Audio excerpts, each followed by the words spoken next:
If you like synastry charts in astrology, you are going to love connection charts in human design. In this video, I'm going to share the top 3 things I look at anytime I pull a connection chart. And if you're new here, my name is Tangi. I'm a human design teacher and coach. If you have no idea what human design is, it's a synthesis of 4 ancient systems. We use Western astrology, the Chinese I Ching, the Hindu Brahmin chakra system, and mystical Kabbalah to create this strategic map of your energy. And a connection chart is when we mush 2 energy maps together. And this is what it looks like. You can pull this chart for free anytime on my website. It's feelgoodhumandesign.com. And the first thing you're going to want to do if you are just now getting into human design or this is your first connection chart, you're always going to want to look at the individual, and you're going to want to look at 2 things. You want to look at their strategy and their authority. This is going to tell you how to speak to your partners listening. And this doesn't have to be a romantic partner. It can be a business partner. It can be a coworker, an acquaintance, a child, a parent, doesn't matter. But you want to know how they naturally manage their energy and also how they make decisions that are correct for them. So for example, in this chart that we're looking at, this is a splenic projector, which means they're waiting for invitations. You should not expect this person to be initiating with you all of the time. And they're pretty black and white in the way that they make decisions and manage their energy. Splenic is like instant decision maker. It's a yes or it's a no. And that comes in the form of awareness of, is this safe for me or not? I used to get in lots of arguments with my emotional authority partner, ex-partner, because he saw everything in shades of gray. And for me, it was just much more clear cut and simple when I needed to make a decision on something. It was either safe or not safe. So speaking to your partners listening means you know what they're waiting for and also what they need to do once that invitation comes in, or once you give them something to respond to, if they're a generator or manifesting generator, what next impulse they're waiting for if they're a manifester, or where they may be on the lunar cycle if they are a reflector type in human design. And you can learn more about each of the strategies and authorities by clicking on these links. See where it's pink? Those are actually links to video explanations of each of these things. That's step 1, understanding how to speak to your partners listening. Okay, step 2 is to understand your overall connection theme. So at the very top there, you see definition and connection theme. Connection theme is going to tell us within the connection, when you put the 2 people together, how many of the 9 energy centers get colored in. And definition means how are those energy centers communicating with each other in this connection.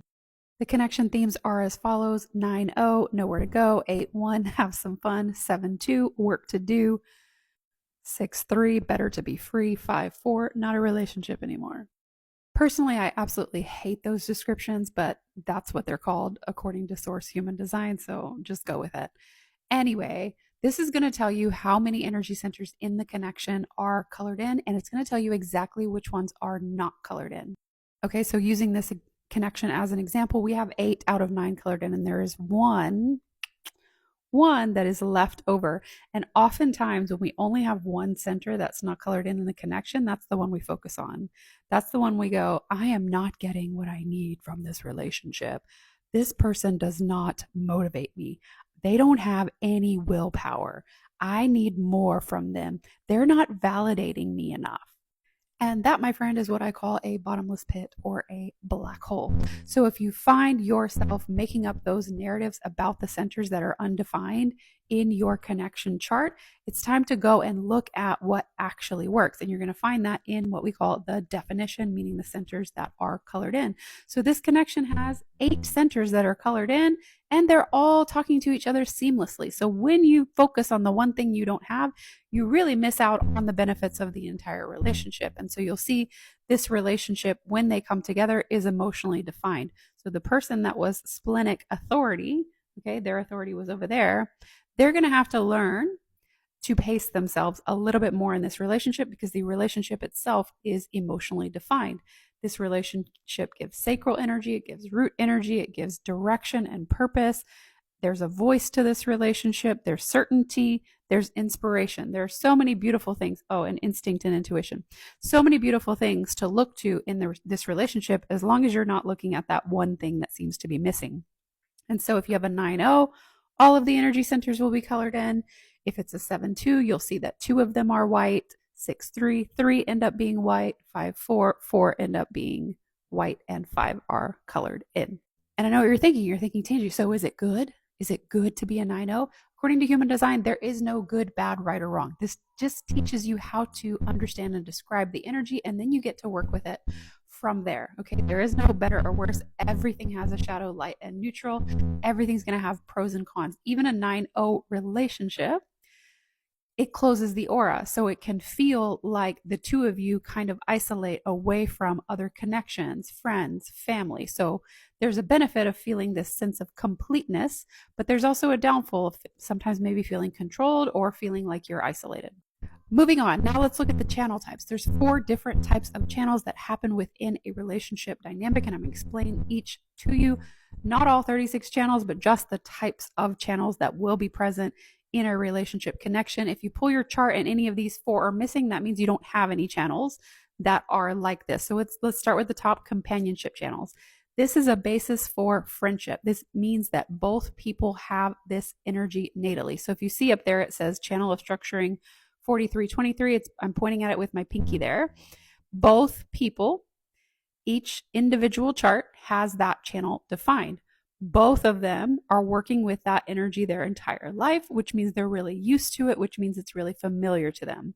So if you meet someone who has companionship channels with them, there is resonance there. Okay, that's a basis for friendship. Next, we have dominance channels. That means one person has the entire channel and the other person has none of it. Now, what happens here is actually not what you think.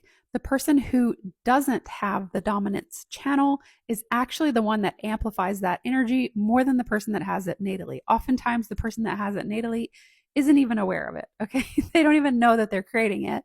But the person that is on the other side of the connection, okay, that doesn't have that channel, they will absorb and amplify that energy and reflect it right back to you. So if you think it's your partner that's being annoying in the theme of any of those channels, it's actually probably them just reflecting you back to you if you're the one with the dominance channel. Okay. Next, we've got compromise channels. One person has a little bit of it and the other person has the whole channel, which turns out kind of funny, right? Because the person who only has half of the channel usually is the one who thinks they know everything. So they have to learn how to compromise to the person who has the energy natally. Last and certainly not least, this is my favorite type of channel to see in connection charts. These are electromagnetics. This means that one person has one half of a channel and the other person has the other half. Isn't that sweet? They plug in together and new energy becomes available.